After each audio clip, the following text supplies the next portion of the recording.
Last Sunday, we reflected on the reality of suffering. And we said suffering is not merely a problem to be solved, but a mystery that invites us to enter into, because it is only entering into the reality of suffering that we are able to discover its purpose and meaning.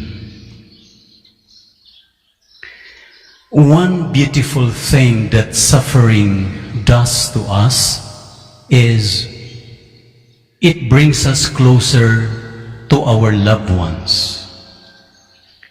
It strengthens relationships among family members. And ultimately, it draws us closer to God.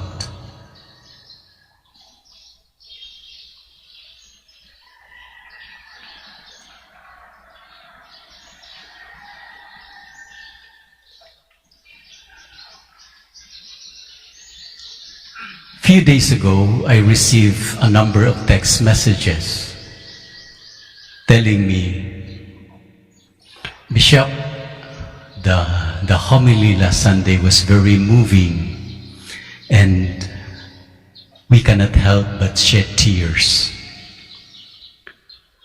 Pwede ba, Bishop, kasi Valentine's Day ngayon, wala mo nang iyakan? And I said, well, according to Ignatius of Loyola, tears are gifts from God. And we cannot manufacture it. They just came to us. They just come to us so spontaneously.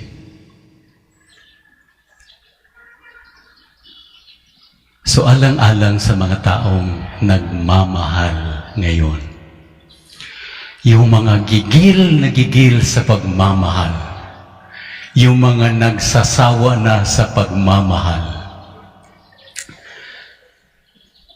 and those who promise themselves not to love again because of so many hurts that they have received in loving.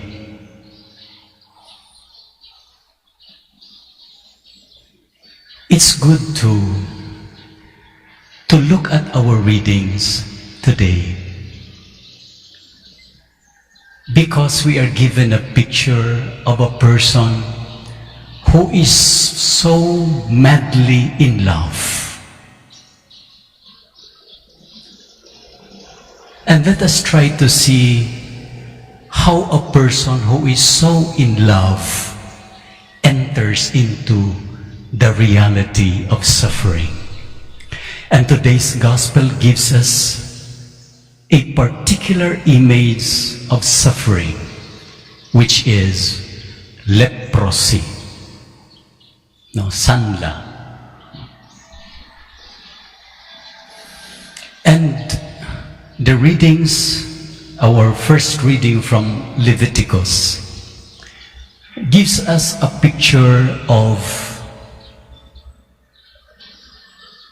the life of a leper, how he becomes an outcast and someone who is isolated from the community. So, parang murao sila og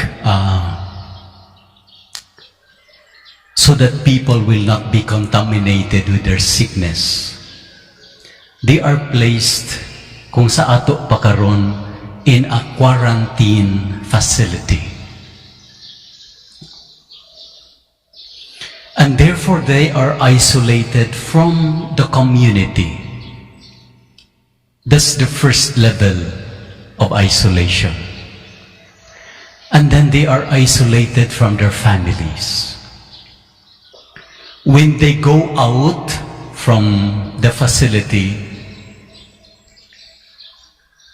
they will carry a placard where it is written, I am a leper, stay away from me. And aside from the signage, from the placard, they have to shout, "I am unclean, I am unclean, stay away from me." So they are isolated from their loved ones and from the community. But because they are also spiritually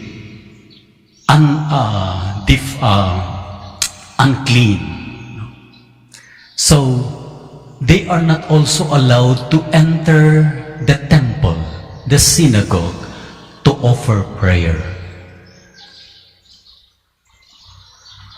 And therefore, aside from isolation from the community, there is also that another level of isolation, which is spiritual. And because of these different levels of isolation, the person feels bad about himself or herself. Maybe he or she will come to a point in which he will be angry at himself. And therefore, the person is not only isolated from the community, from the loved ones, and from God, he is also isolated from himself or herself. And that is a very painful kind of isolation, when you do not like or love yourself anymore.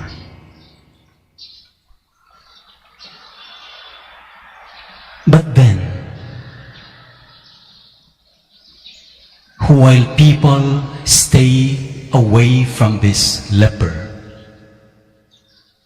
while people avoid contacts from this person, Jesus enters into the scene. And then this person, keeping his distance, said in a loud voice, "If you wish, you can make me clean. If you wish, you can make me clean." And Jesus, moved with compassion,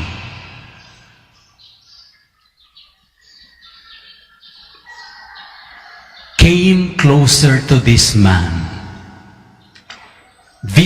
who feels bad about himself, this man who is isolated from the community and loved ones and from the temple, from the faith community. Jesus came closer to this person and then stretched his hand, and not just stretched his hand and kept his distance, but he came closer to this man. O kung unsa ang bawal, gibuhat ni Jesus. He crossed barriers. He touched the person, the leper. Maybe this time of COVID, maybe we ask the question, Bishop, baka naka-PPE yung si Jesus, no?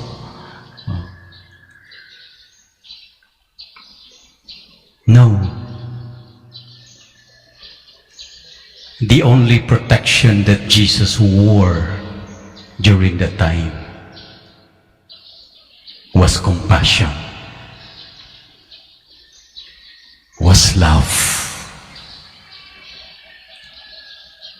Compassion conquers our fears to touch those people who are isolated. Those people who feel bad about themselves, those people who feel so alone,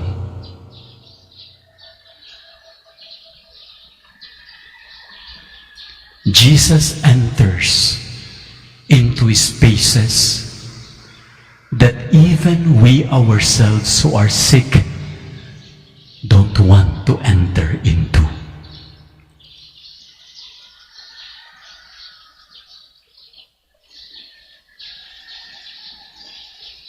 And while people are so afraid to have contact with this man because they are afraid to be contaminated, what happened is Jesus was not contaminated by the leprosy. The compassion of Jesus contaminated the leper. By touching the leper, he was well. He was healed.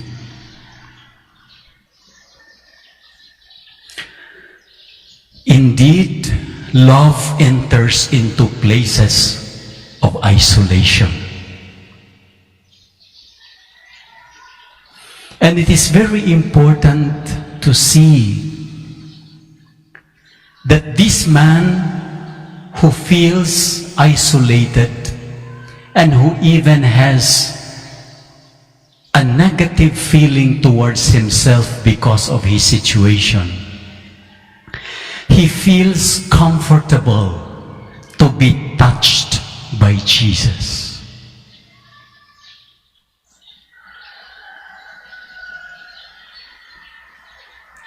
In our lives, we have different levels or types of leprosy. It can be physiological. It can be psychological. It can be relational.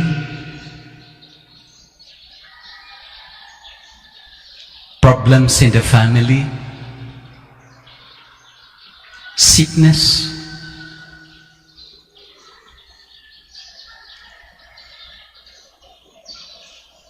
Spiritual sicknesses.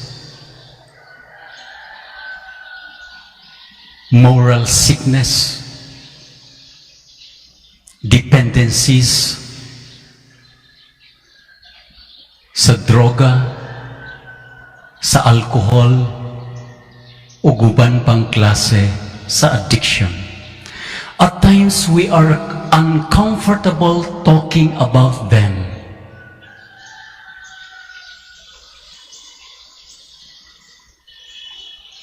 We don't want topics to touch it. We don't want to talk about it. We know that there are problems going on in our lives and in the family and in society. But we are not comfortable talking about them. But this man in the gospel, the thing that makes him feel bad about himself, he allowed Jesus to touch it. Maybe it's good to ask ourselves how comfortable we are in allowing Jesus to touch our problems, our dependencies, our sicknesses, our illnesses. Because those things that we deny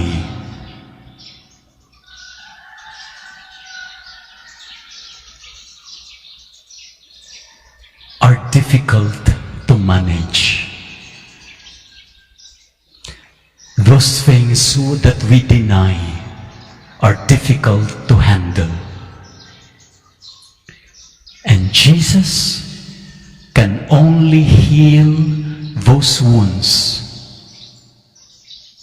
that we ourselves are willing to be touched.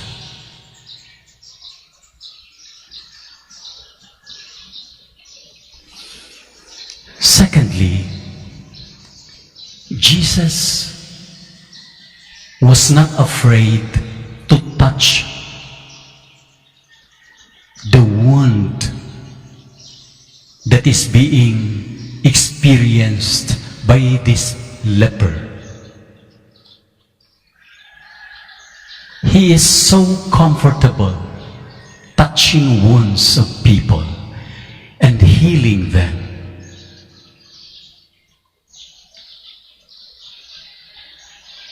Some of us would prefer to set aside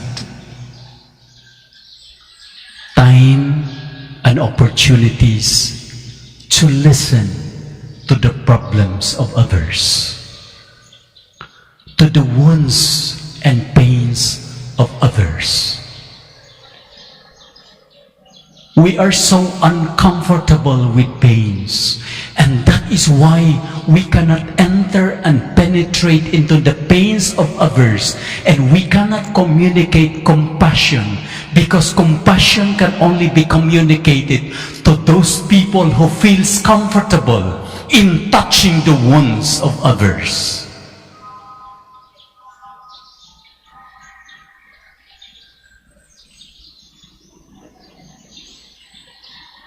Maybe there are illnesses in the family.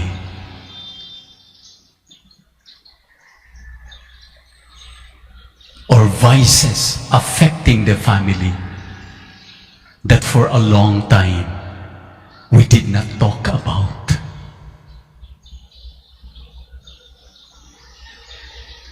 The readings for today are inviting us to accept them, that they are there. I have leprosy. I am sick. I am in pain. I have problems. Can you listen to me? Can we talk about it? Because it is only in talking about it, it is only in listening to the pains of others with compassion that we will experience healing.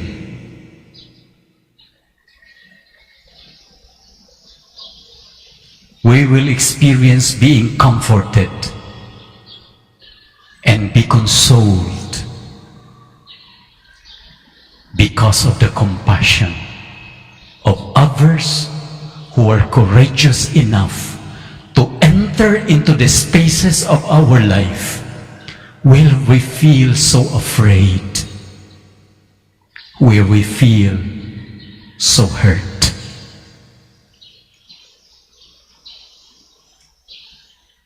Today is Pro-Life Sunday.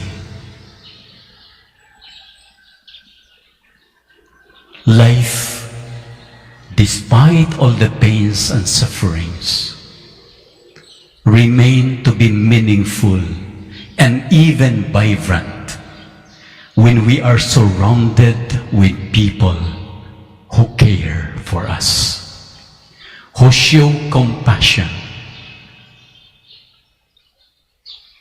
And in this Valentine's Day, we ask the Lord that we live a life that is committed and willing to love even those people who are considered outcast, and even those people whom we consider as problems and burdens in the family, in our life. I remember 2 years ago, or almost 3 years ago, February 14, 2018, is a very meaningful day for me, because this is the day when I went to the nunciature to talk to the nuncio after a phone call. It was during this day that I said to him,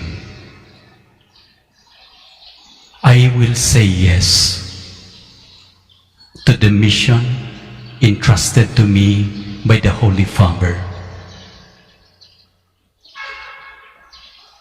that I will be the new bishop of Tandag.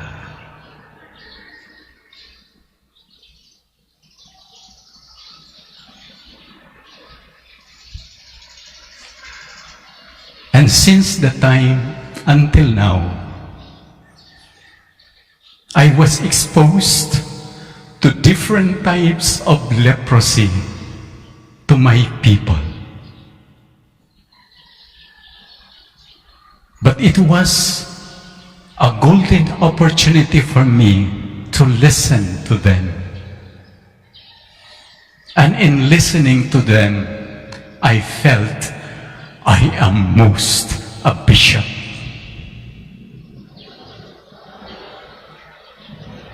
We are at our best self when we are filled with compassion in touching the wounds and pains of others, hoping